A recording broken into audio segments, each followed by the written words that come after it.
नमस्कार, मैं हरिशंकर व्यास। रायपुर के महाअधिवेशन में कांग्रेस ने 2024 के लोकसभा चुनाव से पहले विपक्षी अलायंस बनवाने का इरादा जाहिर किया है। वरिष्ठ नेता वीरप्पा मोइली की माने तो कांग्रेस ममता बनर्जी, नीतीश कुमार तथा चंद्रशेखर राव जैसे क्षेत्रीय नेताओं से समझौता चाहती है। अधिवेशन में पारित प्रस्ताव में आम वैचारिक आधार पर एनडीए से मुकाबले के लिए एकजुट विपक्ष की कांग्रेस ने तत्काल जरूरत बतलाई है। पार्टी अध्यक्ष मल्लिकार्जुन खड़गे ने कहा है कि पार्टी लोकसभा चुनाव के लिए गठजोड़ की उम्मीद कर रही है। इससे पहले उन्होंने नागालैंड की एक जनसभा में कहा था कि 2024 में केंद्र में गठबंधन सरकार होगी। हम दूसरी पार्टियों से बात कर रहे हैं, उनके साथ अपनी ये सोच जाहिर कर रहे हैं कि कैसे 2024 का चुनाव जीता जा सकता है। विपक्षी एकता जरूरी है, अन्यथा लोकतंत्र व संविधान बचना मुश्किल होगा। सो कांग्रेस विपक्षी एकता को लेकर अब गंभीर है, लेकिन क्या ऐसा हो सकना संभव है? मैं कुछ संभावना समझता हूं, मानता हूं। भला क्यों? इसलिए कि इरादा मल्लिकार्जुन खड़गे के मुंह से निकला है। पहली बात यह जान ले कि कांग्रेस के वे निराकार तथा बेमतलब अध्यक्ष नहीं है, वे दमदार अध्यक्ष हैं। खड़गे के इरादे में सोनिया व राहुल दखल नहीं करेंगे। दूसरी बात, विपक्षी पार्टियों के नेताओं में भी खड़गे गंभीर नेता के रूप में मान्य है। इसका प्रमाण भी है। संसद के शीतकालीन और बजट सत्र के पहले चरण में विपक्षी एकता दिखलाई दी। शीतकालीन सत्र में चीन के मुद्दे तथा बजट सत्र में अडानी मुद्दे पर खड़गे ने पहल की। विपक्ष के संसदीय नेताओं से उन्होंने बात की। नतीजे में विपक्ष ने एकजुटता से संसद में सरकार को घेरे रखा। आम आदमी पार्टी के सांसद हो या समाजवादी पार्टी, तृणमूल कांग्रेस या दक्षिण की क्षेत्रीय पार्टियों के सांसदों ने अडानी को लेकर संसद ठप की। इसके चलते न सरकार का आम बजट जनता में चर्चित हुआ और न प्रधानमंत्री नरेंद्र मोदी अपने एजेंडे पर फोकस रख पाए। बजट के साथ अपनी उपलब्धियों का ब्यौरा देने की बजाय एकजुट विपक्षी हल्ले के दबाव में वे बोले, कहा एक अकेला सब पर भारी। या मोदी का यह कहना कि जो काम वोटर नहीं कर पाए वह काम एजेंसी ईडी ने कर दिया है। ईडी ने विपक्ष के सभी को एक साथ करा दिया। जाहिर है मल्लिकार्जुन खड़गे में विरोधी पार्टियों के नेताओं से सहमति बनवाने की समझ है। तभी मेरा मानना है कि खड़गे जो करेंगे उसमें सोनिया गांधी, राहुल गांधी या प्रियंका गांधी की बाधा नहीं होगी। विपक्षी तालमेल, चुनावी रणनीति का जिम्मा मल्लिकार्जुन खड़गे का ही होगा। बावजूद इसके खड़गे क्या अरविंद केजरीवाल, चंद्रशेखर राव या तीसरे मोर्चा सोचने वाली क्षेत्रीय पार्टियों से कांग्रेस की केमिस्ट्री बनवा सकते हैं? अलायंस कांग्रेस के कथित नेतृत्व में बनेगा या सर्वदलीय सहमति के साझा मंच के रूप में? क्या भाजपा के खिलाफ विपक्ष के एक ही उम्मीदवार की जरूरत में कांग्रेस अपने दलीय स्वार्थ छोड़ेगी? क्या खड़गे को मोदी, शाह और भाजपा बेखटके काम करने देंगे? इस सब में कांग्रेस का पेच गंभीर है। विपक्षी अलायंस के बतौर लीडर कांग्रेस राहुल गांधी का नाम लेगी या चुनाव बाद लीडरशिप की सोच से अलायंस बनवाया जाएगा? यह अहम सवाल है। अधिवेशन से पहले कांग्रेस नेता कमलनाथ ने कहा था कि राहुल गांधी विपक्षी गठबंधन के नेता होंगे। ऐसा हो सकना संभव नहीं है। खुद खड़गे, सोनिया गांधी, राहुल व प्रियंका सभी जानते हैं कि कांग्रेस फिलहाल जिस स्थिति में है उसमें उसे विपक्षी गठबंधन का नेता नहीं स्वीकारा जा सकता। तभी यह अहम सवाल है कि सन 2024 के लोकसभा चुनाव से पहले वह क्या हो जिससे विपक्षी एकता के राष्ट्रीय मिशन में मल्लिकार्जुन खड़गे को सफलता मिले।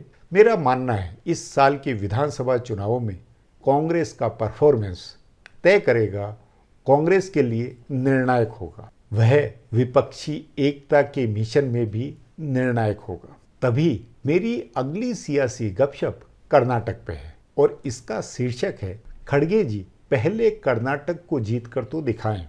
यह गंभीर और बड़ी बात है। कर्नाटक कांग्रेस अध्यक्ष मल्लिकार्जुन खड़गे का गृह प्रदेश है। प्रदेश में उन्होंने 5 दशक से ज्यादा समय तक राजनीति की। वह पहले कन्नड़ नेता है जो कांग्रेस के अध्यक्ष बने। वे दलित समुदाय से हैं और उनके पिता मिल में मजदूर थे।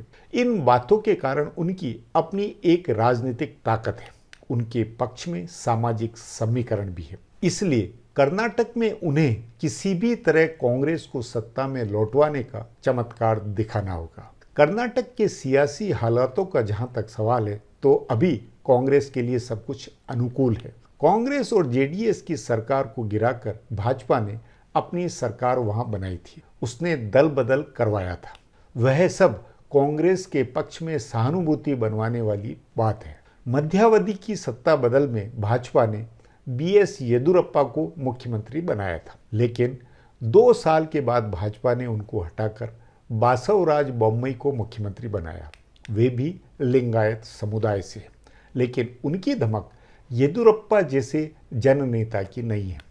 न ही वे आरएसएस की बैकग्राउंड लिए हुए हैं। तभी उनके सीएम बनने के बाद से ही प्रदेश की राजनीति और सरकार में टकराव चल रहा है। उनको येदियुरप्पा के समर्थन से मुख्यमंत्री बनाया गया था, लेकिन अब खुद येदियुरप्पा उनसे खुश नहीं है। इसलिए क्योंकि उनके बेटे बीवाई विजेंद्र को एमएलसी तो बना दिया, लेकिन उन्हें मंत्री नहीं बनाया। ऐसे ही भाजपा के 2 दिग्गज नेता ईश्वरप्पा और रमेश जरकीहोली ने अपना दबाव बना रखा, मगर इनको भी मंत्री नहीं बनाया गया। दोनों ने विधानसभा के पिछले सत्र का बहिष्कार किया था। भाजपा के राष्ट्रीय संगठक महामंत्री बीएल संतोष भी कर्नाटक के, उनकी भी सीएम बनने की महत्वाकांक्षा बताई जाती है। भाजपा के एक मजबूत छत्रप रहे बेल्लारी बंधुओं में से एक जनार्दन रेड्डी ने अपनी अलग पार्टी बना ली थी। इस वजह से भी राज्य की राजनीति में टकराव है। इन सब का क्या अर्थ है? मोटा मोटी यह है कि कर्नाटक में भाजपा बिखरी हुई है। उसकी सरकार के खिलाफ वहां एंटी इनकम्बेंसी है। तभी भाजपा इसकी भरपाई में टीपू सुल्तान, हिजाब, हलाल मीट जैसे मुद्दों को हाईलाइट करती रही है और कर रही है। यह सब मल्लिकार्जुन खड़गे के लिए आदर्श स्थिति है। यदि वे अपनी पार्टी में एकजुटता बनवाकर चुनाव लड़ाते हैं तो कांग्रेस के लिए चुनाव आसान होगा। दक्षिण भारत में केरल के बाद कर्नाटक अकेला प्रदेश है जहां कांग्रेस अपने दम पर लड़ने की स्थिति में है। कर्नाटक में उसके पास नेता है, संगठन है, संसाधन है और सामाजिक समीकरण है। कांग्रेस को पता है कि लिंगायत वोट का बड़ा हिस्सा भाजपा के साथ जाएगा, लेकिन वोकालिगा, पिछड़े व दलित और मुस्लिम वोट कांग्रेस से जुड़ सकते हैं। पारंपरिक रूप से वोकालिगा वोट देवगौड़ा परिवार को जाते हैं, क्योंकि देवगौड़ा खुद वोकालिगा है।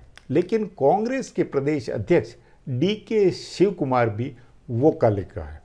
उनको लेकर उनके समुदाय में धारणा है कि यदि कांग्रेस की सरकार बनी तो वे मुख्यमंत्री बन सकते हैं। इसलिए इस बार वोकालिगा वोट में विभाजन बहुत संभव है। उधर दूसरे कांग्रेस नेता मतलब पूर्व मुख्यमंत्री सिद्धरमैया मजबूत ओबीसी जाति से है। इनकी प्रदेश में आबादी कोई 35% के करीब है। ये संख्या उनको कर्नाटक का सबसे ताकतवर नेता बनाती है। खड़गे खुद दलित समुदाय के हैं। उनके कांग्रेस अध्यक्ष बनने से इस समुदाय में उनके प्रति एक लगाव होगा। मुस्लिम समुदाय को भी पता है कि जेडीएस अधिकतम 40 विधानसभा सीट जीतने वाली पार्टी है। इसलिए भाजपा को चुनौती प्रदेश में सिर्फ कांग्रेस ही दे सकती है, सो वे भी कांग्रेस के साथ रहेंगे। इस तरह हर मायने में कांग्रेस का कर्नाटक में सामाजिक समीकरण मजबूत है। सन 2018 के चुनाव में कांग्रेस पिछले 5 साल के राज की एंटी इनकम्बेंसी की मारी थी। बावजूद इसके कांग्रेस ने तब 80 सीटें जीती, जेडीएस के साथ मिलकर सरकार बनाई थी। इस बार कांग्रेस अकेले लड़कर भी अधिक बेहतर कर सकती है। लेकिन खड़गे ने 2024 के लिए विपक्षी गठबंधन बनाने की बात कही है और कांग्रेस अधिवेशन में यह संकल्प बना है कि विपक्षी अलायंस होगा तो उसकी पहली परीक्षा कर्नाटक में है।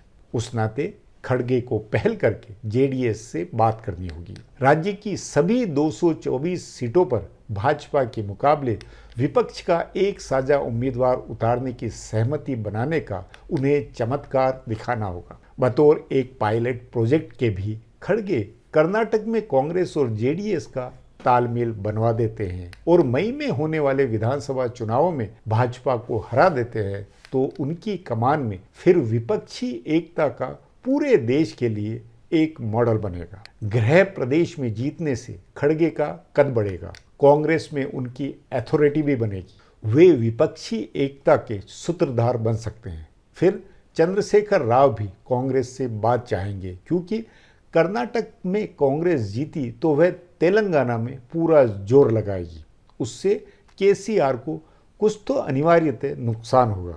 तभी वहां भाजपा को रोकने के लिए केसीआर भी कांग्रेस की जरूरत समझेंगे। यूं भी चंद्रशेखर राव या अरविंद केजरीवाल दिनों दिन सीबीआई और ईडी की दबिश में उलझते जा रहे हैं, इसलिए विपक्षी एकता का भी माहौल बनेगा। बहरहाल कांग्रेस के विपक्षी एकता के इरादे का यह एपिसोड अब समाप्त। बहुत बहुत धन्यवाद।